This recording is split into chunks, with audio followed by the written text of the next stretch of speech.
2008 से शुरू हुए चंद्रयान मिशन की लिमिट्स इसरो कुछ इस कदर पुश कर रहा है, जहां पूरी दुनिया चांद के साउथर्न पोल पर जाने का बस सोच ही रही है, वहां पर इंडिया ने अपना तीसरा सैटेलाइट लॉन्च कर दिया, जिनमें से चंद्रयान 2 के ऊपर हमने एक सेपरेट वीडियो भी बनाया है। बट अपार्ट फ्रॉम दी सवाल ये आते हैं कि आखिर क्यों इंडिया पूरे चांद को छोड़ के चांद के सिर्फ साउथर्न पार्ट पर ही लैंड करना चाहता है। आखिर कौन से ऐसे राज छुपे हैं चांद के साउथर्न पार्ट में, और इन सब के अलावा ऐसे अनोखे मिशन से इंडिया को कुछ फायदा भी होगा या फिर बस आम जनता के पैसे।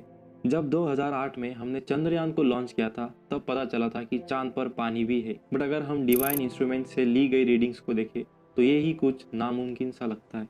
अगर हम नासा के लूनार रिकॉग्निशन ऑर्बिट के डाटा को देखें तो चांद पर टेम्परेचर रेंज काफ़ी वेरी रहती और वो 126 डिग्री सेल्सियस से लेकर -173 डिग्री सेल्सियस तक ड्रॉप होती, विच मीन्स अगर चांद पर कहीं पानी भी होता है तो वो भाप बन जाएगा। बट जियोमेट्री की वजह से चांद के साउथ पोल पर काफ़ी सारे क्रिएचर्स है और ऐसी जगह है जहाँ पर आज तक सूरज की धूप नहीं पहुँची, और उन स्पॉट्स को कहा जाता है परमानेंट शैडो पार्ट, जिसे PSR के नाम से भी कहा जाता है। और इन परमानेंट शैडो पार्ट्स पर हमेशा टेम्परेचर माइनस में ही होता है, और आज तक दुनिया का कोई भी सैटेलाइट उस पार्ट पर लैंड नहीं कर पाया, और इसी वजह से चांद के साउथर्न पोल की इतनी सारी मिस्ट्री है।